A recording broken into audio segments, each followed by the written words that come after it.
Tá sentindo o aroma? É do seu podcast de empreendedorismo, inovação e gestão de negócios, o podcast Café com Negócios. Eu sou Átila Eugênio, que prazer ter a sua audiência neste podcast que sempre debate, traz à tona temas relevantes, atuais e também insights valiosos e, claro, entrevistas com especialistas em diversas áreas. Cafezinho tá cheiroso, mas antes da gente apreciar o sabor e o conhecimento e o conteúdo do nosso entrevistado de hoje, já convido você a seguir os nossos perfis nas redes sociais, @Café com Negócios Brasil, tanto no Spotify, também no YouTube e, claro, no Instagram. E tem ainda o aplicativo Café com Negócios, que você pode baixar na sua loja virtual de preferência. E aí, lá você vai ter todas as informações deste nosso podcast. Hoje tenho o prazer e a alegria de receber Ricardo Queiroz, diretamente de São Paulo. Seja bem-vindo à nossa capital morena. Estamos aqui no Jardim, tomando um café, apreciando esta vista, esse espaço, mas principalmente vamos apreciar o conhecimento do Ricardo Queiroz, que é especialista em riscos psicossociais, também cultura organizacional e futuro do trabalho. Como é que ele atua? Então ele atua ajudando a pegar um diagnóstico e transformá-lo, portanto, em estratégia, liderança e principalmente em ambientes saudáveis. Ele é cofundador e também CEO da Flora Insights e leva ao debate uma visão prática sobre inovação,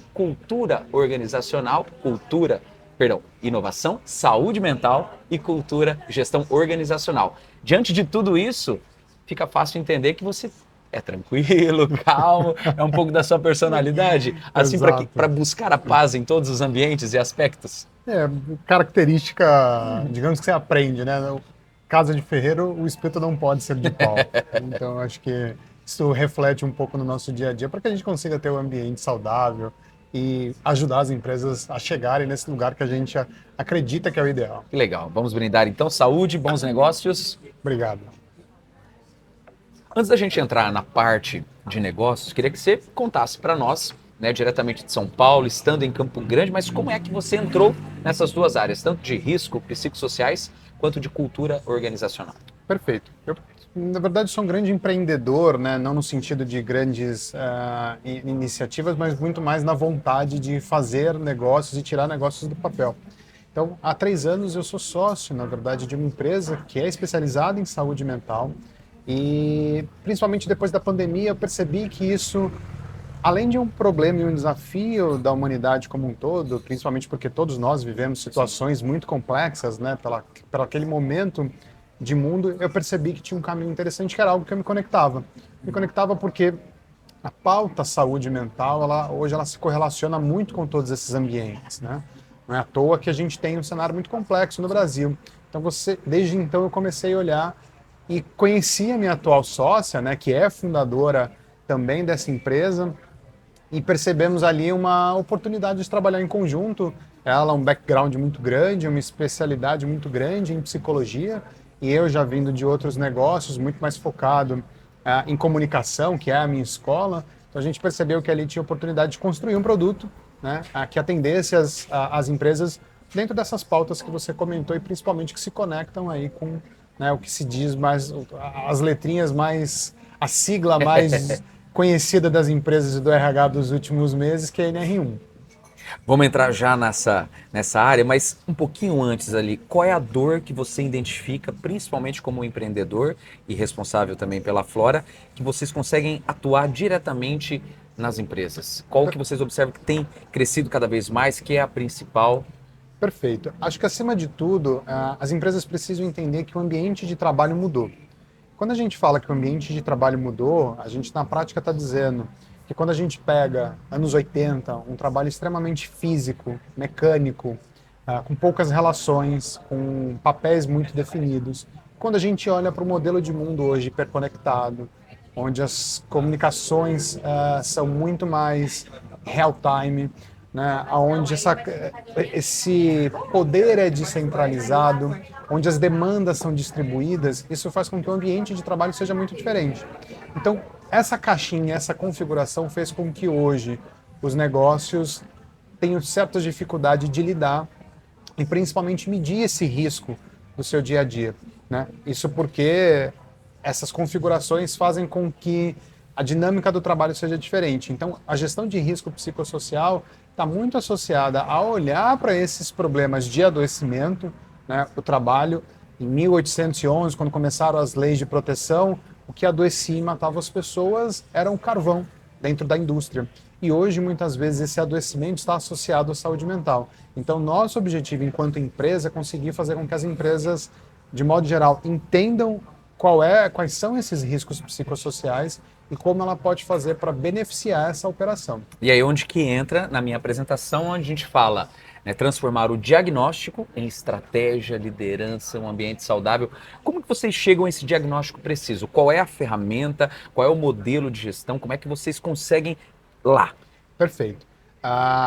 Pegando um gancho, né, nessa fundação de quando a gente começa, a Flora Insights ela nasceu em 2024, olhando essas atualizações da normativa da NR01, trazendo risco psicossocial para a necessidade de ser gerido dentro das empresas, e nós começamos a desenvolver um produto, metodologia e formas de fazer isso de forma digitalizada, escalável, seguindo várias diretrizes.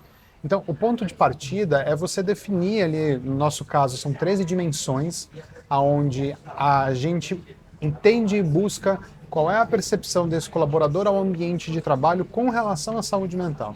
Então, a gente está falando de relações, a gente está falando de carga de trabalho, a gente está falando de autonomia, a gente está falando de impacto do trabalho na vida pessoal, de assédios, né, de diversas naturezas. Então, o objetivo é você conseguir mapear todos esses pontos e, a partir da identificação, né, quando você consegue entender o que é um risco isolado e o que é um risco generalizado, e ajudar as empresas a traduzirem isso de forma com que elas possam mitigar, com que elas possam criar políticas de prevenção, para que automaticamente não só se olhe pelo lado da normativa de ficar adequado, mas entendendo principalmente como eu olho para esse risco e como ele impacta a minha operação, né? Mas aí que está o problema. O empreendedor, o empresário, às vezes tem dificuldade de olhar para dentro. Esse acaba sendo um erro comum e eu queria que você fizesse um balanço também sobre as nossas empresas aqui no Brasil, se já alcançamos essa maturidade ou ainda não, estamos ainda engateando. Eu acho que isso é um problema crônico mundial. A pandemia ela evidenciou que nós tínhamos uma relação e um adoecimento diferente no ambiente de trabalho. Então, ao longo dos anos, foi se criando culturas, grandes empresas hoje demonstram nos seus balanços, por exemplo, como Microsoft, que políticas de saúde relacionado ao bem-estar beneficiam o negócio de diversas formas, né? Hoje você tem estudos que mostram empresas que investem em saúde mental, elas conseguem ter melhora de resultado financeiro. Então, eu acho que esse processo, ele precisa, primeiro de tudo, ser uma mudança cultural. E quando a gente fala de uma mudança cultural, não significa dizer que as empresas estão se expondo para problemas novos. Significa que a gente parou para observar que o ambiente de trabalho hoje possui características diferentes do que a gente está acostumado e a gente precisa olhar para elas de uma forma diferente, através de medições, através de identificação e criar problemas e criar soluções para mitigar isso. É fundamental que a empresa não pense da forma eu estou expondo, eu estou criando vulnerabilidades para o meu negócio, eu estou identificando risco. Porque hoje, dado o segmento de adoecimento da saúde mental, que é o maior volume de afastamentos, por exemplo, dentro do INSS, não é mais sobre você ter um risco ou não, é saber qual é o tamanho do seu risco.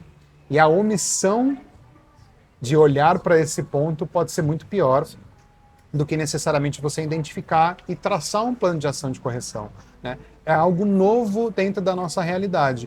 Então eu acho que ainda está tudo bem você trabalhar esse problema de médio e longo prazo, sabe? E é neste contexto que entra com algo que está mudando o mercado, que é a NR1. Para quem não está familiarizado, vou deixar que ele explica, que ele conte tudo para a gente como funciona também essa normativa. Exato. A NR1, na verdade, ela não é uma norma nova, né? As empresas, de modo geral, já são obrigadas a fazer controle de risco químico, físico, biológico, ergonômico, que são problemas aonde podem adoecer, são características de adoecimento do colaborador relacionado ao trabalho. Quando a gente pega os últimos anos, o risco psicossocial, né, ou seja, as doenças associadas à saúde mental, assim como burnout, quadros depressivos, aumentam significativamente, na sua média de 100% a 120% ao longo dos últimos anos. E isso fez com que governo, Ministério do Trabalho, instituições regulamentadoras olhassem para isso e criassem essa atualização na normativa, que entrou em vigor em 2024, em 2025 foi postergado por mais um ano e agora, dia 26 de maio, inicia esse período de fiscalização, ou seja, as empresas precisam ali demonstrar que elas estão implementando políticas de controle, né? Então, essa normativa ela só traz essa atualização nesse capítulo específico e o que ela pede é as empresas precisam começar a observar esse risco, porque hoje a gente já sabe que a questão emocional também está associada ao trabalho. Sim. Isso não significa que todos os problemas emocionais ou todos os problemas relacionados à saúde mental que nós temos estão associados ao trabalho. Não. Medições adequadas vão conseguir fazer com que as empresas consigam identificar o que é um problema de ordem pessoal e o que é um problema de ordem relacionado ao trabalho. O problema é que o brasileiro deixa tudo para a última hora, né? E a norma já existia, houve atualização, agora está batendo na porta aí, já tem que começar a valer. Por que foi tão negligenciado? Eu acho que num primeiro momento, por ser algo novo e por não ser algo do nosso dia a dia, as empresas tiveram uma certa resistência e acredito que as próprias estruturas que cuidam da regulamentação estavam entendendo quais seriam as melhores formas de se colocar essa norma em vigor, né? Então, passado desses 2 anos, principalmente desde 2024, quando a lei entra em vigor, métodos já foram estabelecidos, regras foram estabelecidas, o assunto foi muito difundido e vem sendo muito difundido por conversas como a nossa, Sim. por iniciativas de órgãos reguladores. Então, acho que foi muito por um período de entender e começar a adaptar cada caixinhas no seu lugar. Agora a gente chega num momento onde as empresas, de modo geral, sabem quais são os caminhos das pedras. E quais são esses caminhos? Aproveita e complementa para nós. Legal. Acho que tem 5 características muito claras dentro desse processo. O ponto de partida é a identificação. As empresas precisam fazer identificação de risco psicossocial, seja com o instrumento que for, seja com plataformas estruturadas como a Flora Insights ou outros mecanismos. A partir do momento que você faz a identificação desses riscos, você precisa tratar. Você precisa organizar eles dentro de um plano de ação. Ou seja, identifiquei que eu tenho riscos, para mitigar esses riscos eu preciso executar tais etapas. Terceira etapa é a documentação. Eu preciso gerar documentação para órgãos de controle, que eu estou gerindo todos esses pontos através, né, de um documento que se chama PGR, que é muito falado. Esse documento ele tem o papel principal, não só do que se diz respeito a risco psicossocial, mas todos os riscos dentro dessa empresa. Então, ele precisa ser atualizado no sentido de trazer as evidências dos riscos psicossociais. A quarta etapa é ter a rastreabilidade, ou seja, você conseguir fazer ações recorrentes para que esses riscos sejam diminuídos, que eles possam ser acompanhados. E a quinta etapa é você ter a rastreabilidade de tudo isso. Então, a longo prazo, como eu consigo demonstrar que eu identifiquei, que eu tratei, que eu estagnei ou que eu reduzi esses riscos. Então, basicamente, a norma ela traz essas 5 diretrizes para as empresas. E as empresas precisam implementar isso. E hoje você tem recursos para fazer isso de forma bastante estruturada. E existe risco real de penalização, né? Porque muita dúvida sobre a fiscalização. Existe tabelas e cálculos específicos para a relação da multa. Eu sempre gosto de colocar um ponto para as empresas, principalmente quando a gente entra nessa questão. Se a gente olhar para a multa em si, sendo muito transparente, eu não acho que ela é o maior desafio da empresa. O maior desafio e o maior custo que essa empresa já tem está dentro da própria operação. Seja através de presenteísmo, seja através de absenteísmo, seja através de afastamento, seja através de processos trabalhistas, seja através de turnover, de recontratação, de retreinamento, de erro de comunicação. O empresário ele já tem essas dores no dia a dia dele. Então ele entender que a gestão de risco psicossocial pode tirar esse indicador, por exemplo, as empresas no Brasil elas têm média de 30% de ineficiência operacional, associadas à estafa mental, associadas a várias questões relacionadas à saúde mental. Então a gestão de saúde mental pode fazer com que a sua produtividade melhore. Claro, com certeza. Então, se olhar pela ótica como é que está a minha vida dentro de casa? Às vezes vai ser muito mais, porque a questão da regulamentação e a questão da fiscalização, ela pode até adiar. O governo pode fazer manobras e dar tempo para as empresas, mas a dor já está lá dentro. O problema já E está ela lá só dentro. vai, se você não olhar, não cuidar. Quando você para e pensa que nos últimos 10 anos, todos os riscos de adoecimento do trabalho estão ou controlados ou estão decrescendo, com exceção ao risco psicossocial. Dos últimos 10 anos, ele sempre vem aumentando. Então, independente, a regulamentação ela só vem para mostrar e organizar algo que estava um pouco bagunçado. Se a gente não olhar para isso, o problema vai ser muito maior no futuro. Ricardo, mas eu tenho uma empresa, somente eu, 2 funcionários, algo pequeno. Isso eu também tenho que olhar para isso ou não? Isso é uma normativa que só lá o pessoal lá de cima, com grandes empresas, que vão ter que se preocupar. É por aí ou não? E aí pergunto para você se é por aí ou não, mas também qual é o primeiro passo a ser dado na prática para se estar regularizado. Perfeito. De modo geral, todas as empresas, independente do seu volume de colaboradores, precisam fazer gestão de risco psicossocial. Até porque esse é um tipo de risco que está dentro de todo e qualquer tipo de empresa, porque muitas vezes esses riscos estão associados às relações humanas. Todas as empresas ainda possuem pessoas lá dentro, ainda que com o advento da inteligência artificial, muitos negócios transformam, mas o maior ativo ainda é pessoas. Então, sim. Entretanto, a regulamentação ela ainda é clara, que a gente principalmente olha para as empresas que trabalham no regime de CLT, ou seja, empresas que trabalham com outros tipos de regime de contratação, ou mesmo com questões de pejotização, mas o que se observa ainda são para esse modelo de contratação. Entretanto, eu sempre costumo de dizer que, independente do seu tamanho, e óbvio que você vai fazer isso de forma adaptada para a sua realidade. Uma grande empresa que tem uma estrutura muito grande, que tem um quadro de colaboradores, ela tem protocolos diferentes, até porque e a regulamentação vai trazer essa visão no sentido de o que eu tenho que fazer para o meu tamanho. Né? Existem convenções super adaptadas a essas realidades de empresa. E eu acho que o ponto de partida é o exercício de olhar para dentro. Dentro da minha empresa, os meus colaboradores relatam problemas relacionados à saúde mental. Os meus colaboradores relatam problemas associados a retrabalho, a erros de comunicação, a coisas que parecem tão bobas. Talvez seja importante com que essa empresa comece a olhar para isso. Obviamente não tem uma determinação clara dos órgãos de controle no sentido qual é o tipo de empresa que vai começar primeiro, se é o pequeno, se é o grande.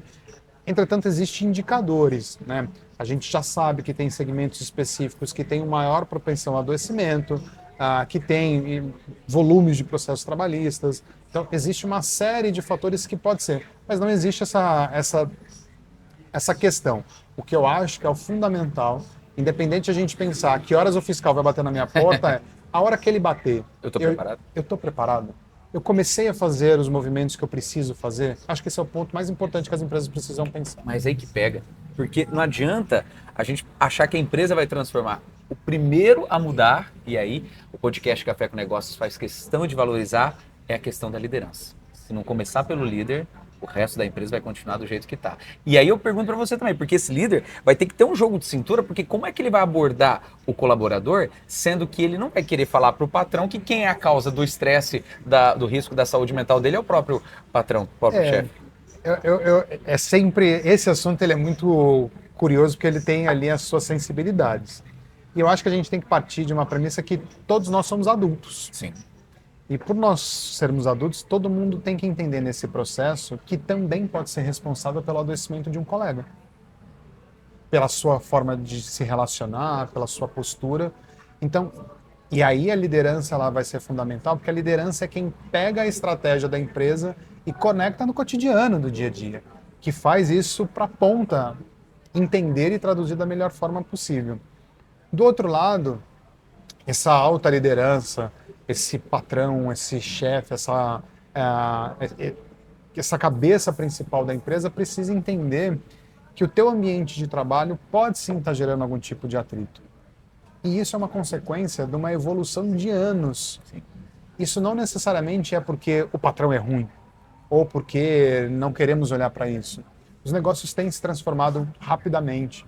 A dinâmica do trabalho muda. né? E isso, quando a gente olha pós-pandemia, é muito maior. Essa relação, o trabalho ele é online, o trabalho é presencial, ele é um híbrido.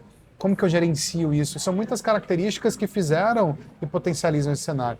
Então, eu acho que a parte de um lugar de muita maturidade, de entender que eu posso fazer parte desse problema, mas eu também posso ser a solução. Acho que o ponto de partida é, se eu quero criar um ambiente melhor, que seja mais saudável e que, na ótica da empresa, dê mais resultado, tenha melhor performance, essa conta existe e dá para se equilibrar, né? Acho que todo mundo, quando olha para esse processo e tira esse receio de será que eu vou ser exposto? Né? Do que vai acontecer? É a forma mais madura de a gente conseguir lidar com isso. O problema não é ter problema, o problema é não fazer nada com o problema. Esse é o grande lance. Agora, estamos diante, né, desse mundo acelerado, desse mundo, né, caótico. Você, inclusive, São Paulo, nós estamos aqui em Mato Grosso do Sul, temos uma rotina muito mais tranquila em relação, né, a deslocamento, a vivência. De que ponto que também olhando pelo lado do colaborador, isso precisa ser enxergado de uma maneira benéfica? Porque a gente vê o líder querendo, a empresa buscando essa transformação, mas a gente encara essa resistência do colaborador. Eu não estou dizendo, às vezes, a questão do sigilo, não, mas ele precisa querer também fazer parte de todo esse processo e contribuir. Total. A avaliação, né, de risco psicossocial, ela tem uma característica que ela precisa ser 360. E quando a gente fala 360, você tem um olhar organizacional e você tem um olhar de todos esses colaboradores. Acho que a NR1 ela traz uma maturidade muito grande para o tema, muito puxado pela questão regulamentação, leis, coisas desse tipo, obrigatoriedades que precisam ser cumpridas, justamente para também mostrar para o colaborador que não é um movimento pontual, é um movimento de médio e longo prazo de mudança de cultura. Então isso eu acho que é um ponto para que todo mundo que está do outro lado, no sentido de ser parte desse movimento, ser parte de uma empresa, olhar com uma forma mais madura, no sentido de, olha, beleza, estamos chegando em um momento onde essa pauta ela é prioridade. E ela é prioridade porque hoje ela adoece, ela é prioridade porque hoje ela atrapalha negócios e ela atrapalha a vida das pessoas, né? Então, essa consciência coletiva sobre a importância desse tema ela é fundamental para fazer com que todo mundo se engaje. E aí, obviamente, as empresas e os colaboradores nesse processo têm os seus mecanismos para fazer isso. A empresa engajando e colocando o como esse assunto é prioritário para aquela organização, com certeza isso da ótica do colaborador vai receber isso de uma forma totalmente diferente. Opa, está acontecendo um movimento aqui. Estão querendo. Que não é simplesmente cumprir alguma coisa, né? Atender a necessidade de uma norma. E óbvio que é médio e longo prazo. Sim. Né? Tem um estudo que é muito interessante da Universidade de Oxford, que foi desde 2017 a 2025, com 1.000 empresas listadas na Bolsa de Valores, e eles entrevistaram 1 milhão de colaboradores no total. E eles perceberam e identificaram um padrão de melhora desses negócios quando se pensa em qualidade de vida, mas eles têm uma característica muito curiosa. Todas essas melhoras aconteceram um ano depois dessas iniciativas aplicadas. Então, por que eu estou fazendo esse recorte específico? Não adianta a gente achar que isso vai ser rápido. Não vai ser.